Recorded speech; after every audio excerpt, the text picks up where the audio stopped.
If she hadn't cheated on me, I would have never owned the company that fired me. I used to think my life was a straight line, predictable, controlled, like a product roadmap I'd spent years perfecting. At 37, I was Marcus Hale, senior product manager at one of Seattle's top tech firms. 12 years I'd been there, climbing rung by rung, my name whispered in boardrooms as a contender for something bigger, executive leadership, maybe even a corner office one day. My wife, Claire, was the kind of woman who turned heads without trying, polished, intelligent, with a smile that could disarm anyone. We lived in a sleek suburban house with mountain views that made me pause every morning, coffee in hand, thinking I'd built something solid. Friends envied us. Colleagues admired us. On paper, we were flawless. Claire and I met a decade ago at a networking event. I was the reserved guy nursing a drink in the corner, strategizing my next career move, while she worked the room like it was her stage, vibrant, confident, a marketing consultant with a knack for making people feel seen. We clicked over a shared love of dry humor and late-night brainstorming sessions. When we married 3 years later, it felt like the logical next step, like checking off a milestone.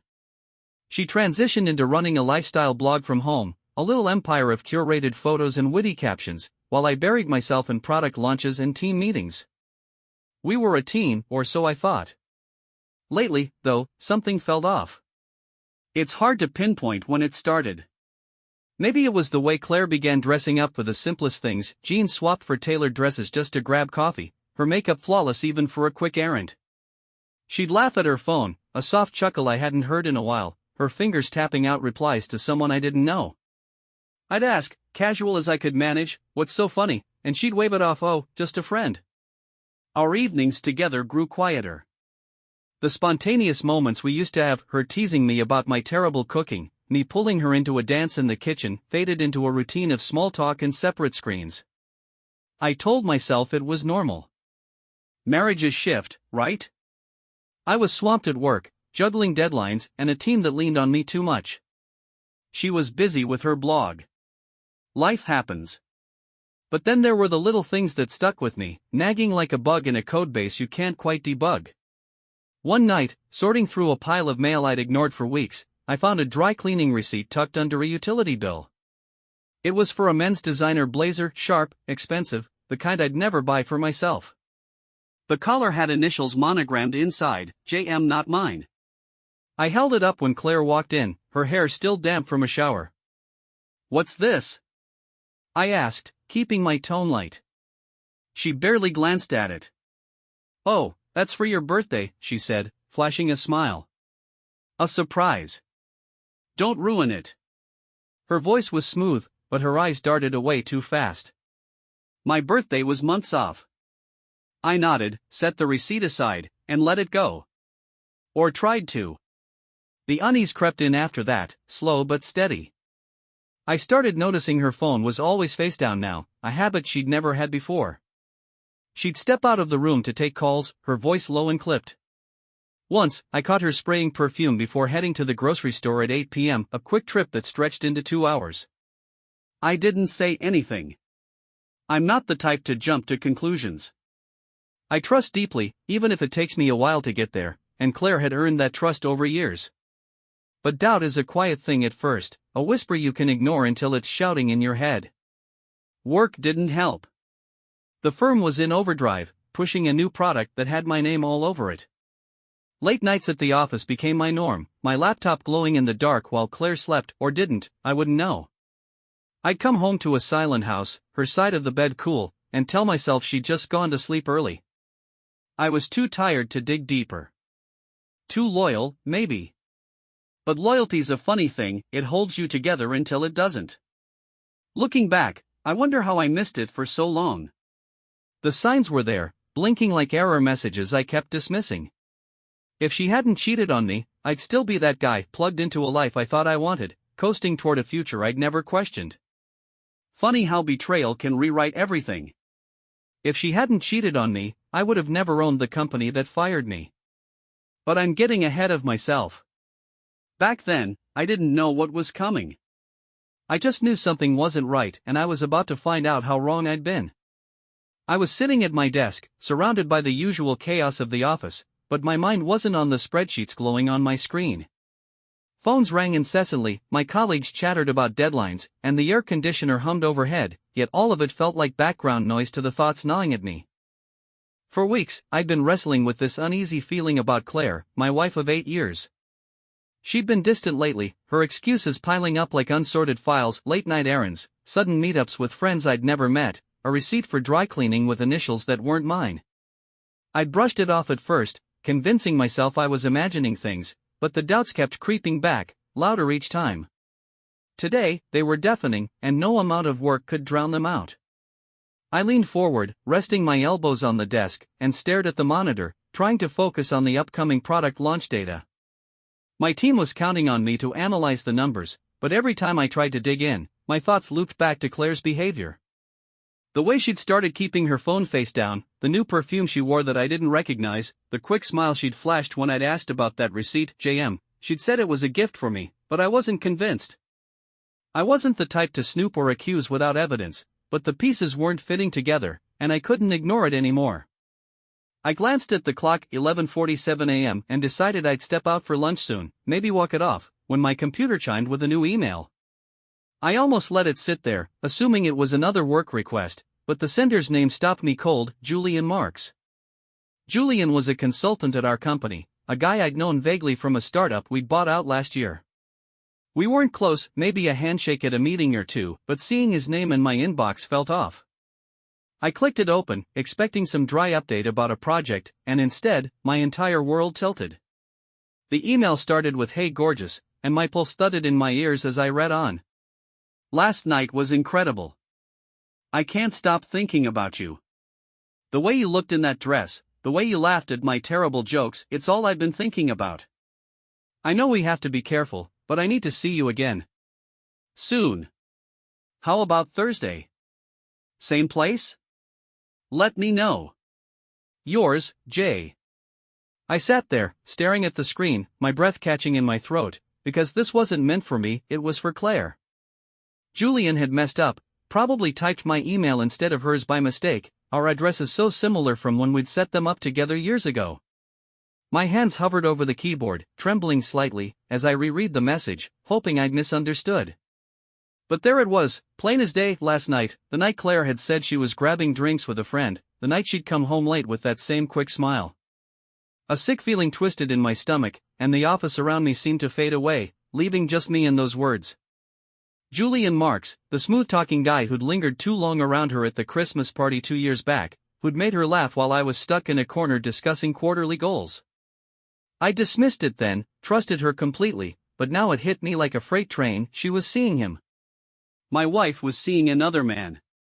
I forwarded the email to my personal account with shaky fingers, then deleted it from my work inbox, glancing around to make sure no one noticed. My chest felt tight, my thoughts a jumbled mess of disbelief and raw hurt, but I couldn't fall apart here. I grabbed my jacket, muttered something to my assistant about a meeting, and bolted outside into the gray Seattle drizzle. The cool air hit my face, but it didn't clear my head, it just made the reality sharper. I walked fast, no destination in mind, replaying every moment I could remember, every sign I'd missed. How long had this been going on? Was it serious, or just a fling? And why hadn't I seen it coming? I thought we were solid, maybe not perfect, but good enough. Apparently, good enough wasn't enough for her. I ended up at a park a few blocks away, slumping onto a bench despite the wet wood soaking through my pants. My mind wouldn't stop racing, and I knew I couldn't just sit with this, I needed answers, proof beyond one email. I pulled out my phone and opened the app for our home security system, something we'd installed ages ago for peace of mind. The cameras covered the front door and living room, nothing too invasive, but maybe they'd caught something. I scrolled through the footage, my heart pounding, and there it was, Julian, standing at our doorstep 2 weeks ago, looking around before Claire opened the door and ushered him inside. They vanished from the frame, and the timestamp showed I'd been at the office, working late. I kept going, finding more clips, 3, 4 times, always when I wasn't home, always ending with them leaving together, Claire checking the street like she knew she was doing something wrong. I lowered the phone, my hands shaking harder now, the truth sinking in deep. It wasn't just words in an email, they'd been in our house, together, while I was out there building our life. The betrayal stung, sharp and personal, and I felt this urge to call her, to yell, to demand she explain herself. But I stopped, forcing myself to breathe, because I wasn't ready yet. I needed to think this through, to figure out my next move. "How could you do this, Claire?" I muttered under my breath, the words swallowed by the drizzle. I didn't know if I wanted to confront her or just walk away, but sitting there, soaked and hollowed out, I knew one thing: I wasn't going to let this break me. Not yet. I'd find a way to face it, whatever came next. I'd spent 3 days carrying that email around like a secret I couldn't shake, pretending everything was normal while my insides churned. Claire didn't suspect a thing. She'd kiss me goodbye in the mornings, chatter about her blog over dinner, laugh at something on her phone like nothing had changed. I'd nod along, forcing a smile, but every time she turned away, I'd replay the footage I'd saved: Julian walking into our house, her checking the street behind him. I had screenshots now, GPS logs from her phone I'd accessed through our shared account, timestamps that lined up with her excuses. I wasn't sleeping much, just lying there next to her at night, wondering how long she'd been lying to me. By the third day, I couldn't take it anymore. I had to confront someone, and it wasn't going to be Julian, not yet. It had to be her. I waited until Friday evening, after I'd come home from the office, my tie still knotted, my laptop bag slung over the couch. Claire was in the kitchen, humming as she stirred something on the stove, the smell of garlic and herbs filling the air. It was so normal, so painfully routine, that for a second I almost backed out. But I couldn't keep pretending, couldn't let this fester any longer. I walked in, leaning against the counter, my hands shoved deep in my pockets to keep them steady. "Claire, we need to talk," I said, keeping my voice even, though it felt like every word was clawing its way out of me. She turned, still holding the wooden spoon, her eyebrows lifting slightly. "About what? You look serious. Everything okay at work?" I took a breath, pulling my phone from my pocket, and opened the email I'd forwarded to myself, the one from Julian that had ripped my world apart. I held it out to her, watching her face as she skimmed the words "Hey gorgeous, last night was incredible," and saw the color drain from her cheeks. She set the spoon down slowly, her hands trembling just enough for me to notice, and when she looked up, her eyes were wide, searching mine. "Marcus, what is this? Where did you get that?" she asked, her voice pitching higher, like she was scrambling for footing. I didn't answer right away. I just pulled up the security footage next, letting the screen show Julian at our door, her letting him in. She stared at it, her mouth parting slightly, and I could see the gears turning, the panic setting in. "I know, Claire," I said, louder now, my control slipping as the hurt I'd bottled up started spilling out. "I know about him, about all of it. Don't lie to me, not now, not after everything I've seen." My hands were out of my pockets now, gesturing sharply, and she flinched, stepping back against the stove. "Marcus, listen, it's not what you think. I can explain," she started, her words tumbling over each other, but I cut her off, my voice rising despite my effort to keep it steady. "Explain? You've been sneaking around with Julian Marks, letting him into our house while I'm at work. How do you explain that?" "I've got logs, Claire, emails, videos. Don't tell me it's not what I think when I've got proof." She pressed her hands to her face for a moment, then dropped them, her expression shifting from shock to something desperate. "Okay, yes, I've been seeing him, but it wasn't supposed to happen like this. It started as nothing, just talking, and then it got out of hand," she said, her voice breaking as she took a step toward me. I backed up, shaking my head, the air between us thick with tension.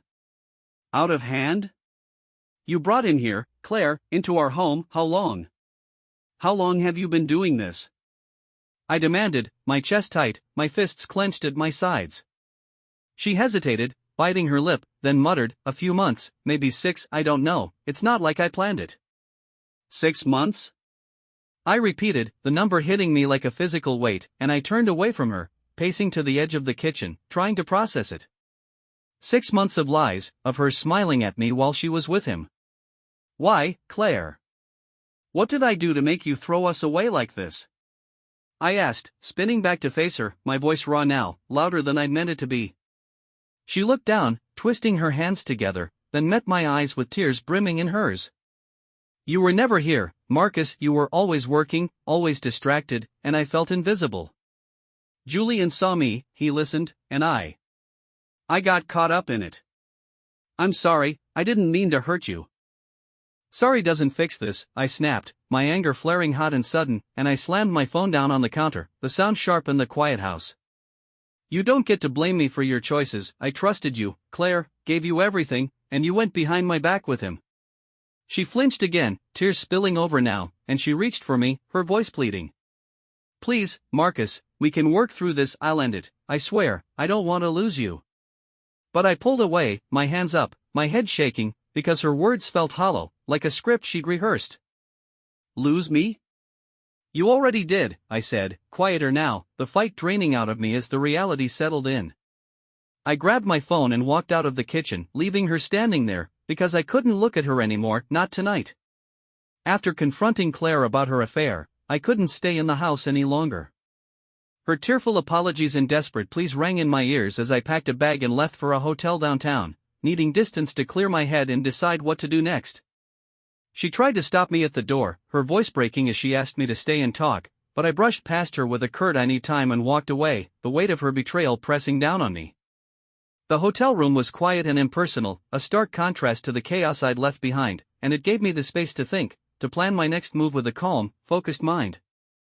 Sitting at the small desk in the room, I opened my laptop and began sifting through the evidence I'd collected: emails between Claire and Julian, security footage from our home, GPS logs from her phone that placed her with him when she'd claimed to be elsewhere. It was more than enough to confirm the affair, but as I dug deeper, I noticed something else in their correspondence that shifted my perspective entirely. Tucked within the casual messages about meeting spots and dinner plans were attachments, files Claire had forwarded from my work computer, including product roadmaps, financial projections, and confidential memos meant only for senior staff.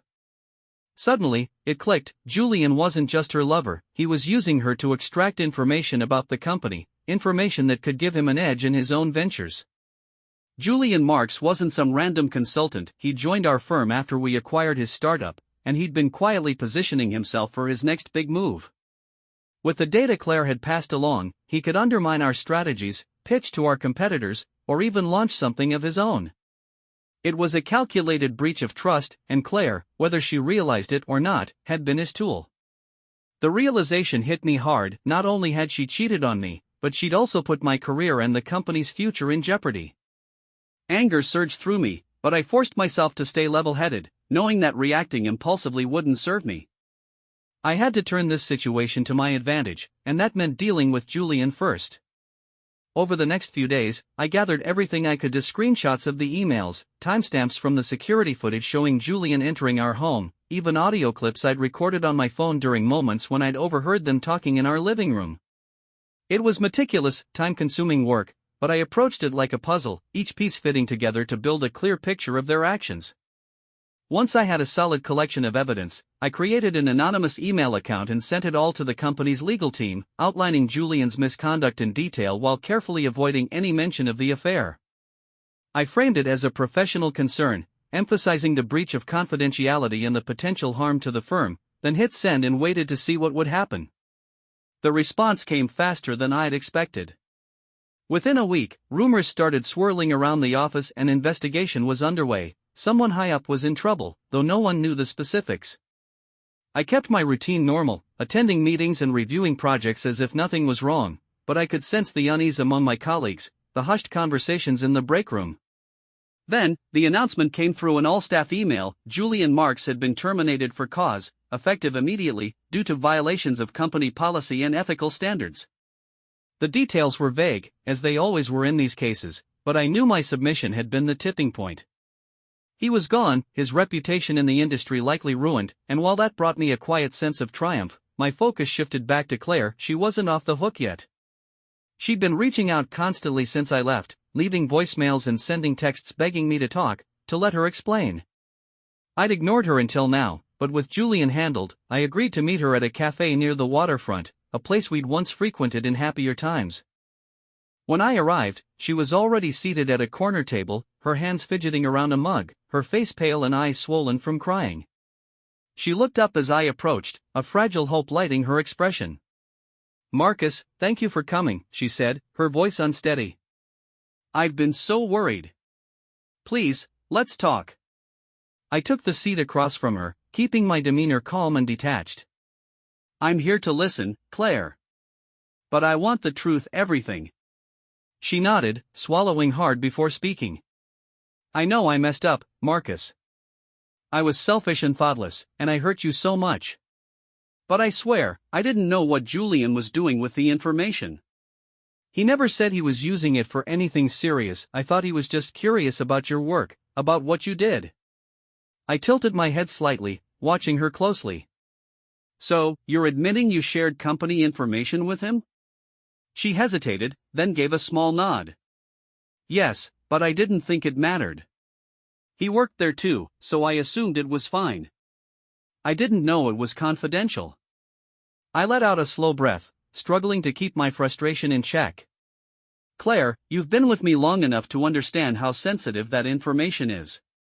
You didn't just hurt me, you put my job and the company at risk. Tears brimmed in her eyes as she looked down at the table. I'm so sorry, Marcus. I never meant for this to happen. I was lonely, and Julian made me feel noticed, appreciated. I know that doesn't justify it, but it's what happened. I sat back, studying her, torn between wanting to believe she was just naive and knowing she'd made a deliberate choice to cross a line. Her excuses didn't erase the damage, and I couldn't let them sway me. Claire, I don't know if I can move past this, I said evenly. You've broken my trust completely. And with Julian out of the company now, you're going to have to deal with what comes next. Her eyes widened, panic creeping into her voice. What do you mean? What's happened to Julian? He's been fired, I told her. For misconduct tied to the information you gave him. The company isn't taking it lightly. Her face drained of color, her hands trembling. Oh my God, Marcus, I didn't know. What does this mean for me? For us? I shrugged slightly, keeping my tone measured. I don't have all the answers yet. If the company digs deeper and ties it back to you, there could be legal trouble. As for us, I need time to figure out what I want. I can't decide anything today. She reached for my hand across the table, but I pulled back, unwilling to let her close the gap. Please, Marcus, don't push me away. We can work through this together, I'll do anything to fix it. I stood, feeling a heaviness settle over me, a mix of exhaustion and resolve. I have to go, Claire. I'll let you know what I decide. Walking away, leaving her there with her untouched coffee, I felt the sting of loss but also a faint glimmer of freedom. I'd taken control of the situation, dismantled Julian's game, and set Claire on a path to face her own consequences. Whatever came next, I knew I was done living in the shadow of her choices. I stood outside the house we had shared for years, the place where every corner held a memory, now reduced to a structure I barely recognized. The air carried the sharpness of autumn, the faint rustling of leaves mixing with the distant murmur of traffic. My chest tightened as I gripped the doorknob, knowing this moment would define everything moving forward. I had already uncovered Claire's affair, faced her with the truth, and handled the mess with Julian, the man she chose over our vows. Now, I had to confront her one last time, to lay out what remained of us and decide where I stood. This wasn't about theatrics or grand gestures, it was about clarity, about finding a way through the wreckage of my emotions to something solid. Pushing the door open, I stepped into a silence so thick it seemed to hum in my ears, every creak of the floorboards echoing louder than it should. Claire sat on the couch, her hands locked together in her lap, her face pale and eyes shadowed with exhaustion.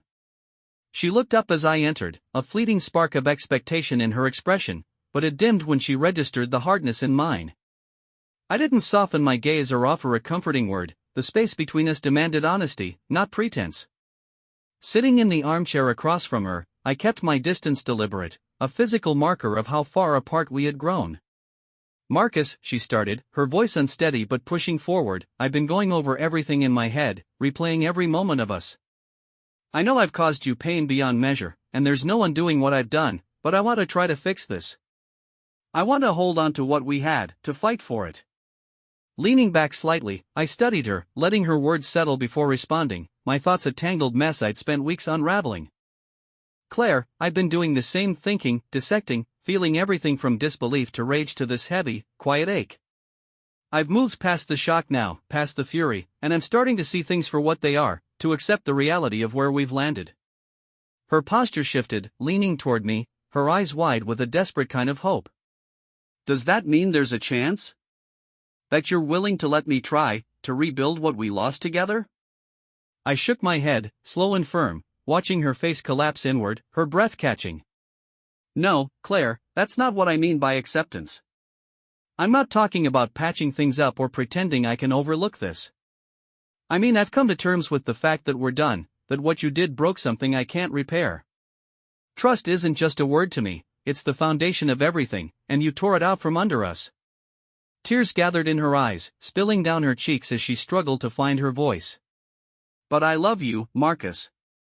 I messed up horribly, I know that, but my feelings for you are real. Doesn't that count for anything? Doesn't it give us something to hold on to? My throat tightened, a flicker of the old affection stirring, but it couldn't compete with the weight of her betrayal pressing down on me. Love doesn't erase what happened. You didn't just stumble once, you chose to lie to me, to bring someone else into our life, day after day. And then there's the part where you handed over details from my work, things I trusted you to keep private. That's not only personal, it's a line you crossed that affects everything I've built outside this house too. Her hands trembled as she brushed at her tears, her voice cracking. I didn't realize how serious it was, giving Julian that information. He convinced me it wasn't a big deal, that it wouldn't hurt anyone. I was blind, Marcus, and I hate myself for it. Exhaling heavily, I felt the weariness seep deeper, my body sagging under the strain of holding this together. Maybe you didn't see the full scope, but you knew enough to understand it was wrong, and you went ahead anyway. The affair was bad enough, but sharing my work with him showed me I can't rely on you, not with my emotions, not with my career, not with anything that matters. She reached out, her fingers hovering toward mine, but I drew my hand back, the thought of her touch too much to handle. Marcus, please, we've created so much together, years of memories, a life. Don't let my mistake erase all of that, don't walk away from what we could still have. Standing, I paced a few steps, needing to break the stillness, the air in the room growing thick and hard to breathe. I'm not the one erasing it, Claire. You made that call when you turned to Julian. I've spent nights staring at the ceiling, running through every conversation, every quiet moment, asking myself what I missed, what I could have changed. But this isn't my burden to carry, you chose this path, and now I have to choose mine. Her eyes tracked me, panic sharpening her features. Are you saying you're done with me?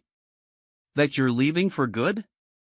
Facing her fully, I kept my tone even, though my insides churned. Yes, Claire, I'm filing for divorce. I can't stay in something that leaves me questioning every word, every glance. I need to feel secure, respected, and that's gone here. I deserve more than this. Her sobs broke free, loud and jagged, filling the space between us as she pressed her hands to her face. Please, Marcus, don't do this. We can talk to someone, a counselor, anything, I'll do whatever it takes. I shook my head again, a strange steadiness settling over me, cutting through the chaos. That chance passed.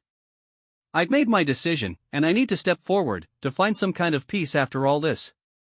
Staying would just drag out the hurt, and I'm tired of hurting. Her breathing hitched, but I pressed on, keeping my voice low. I'll handle the paperwork tomorrow. We'll need to sort out the house, the accounts, all of it. I want this clean, no bitterness if we can manage it. Lifting her head, she stared at me, eyes raw and searching. Is there nothing left? No possibility at all? Meeting her gaze, I felt the weight but no waver in my resolve.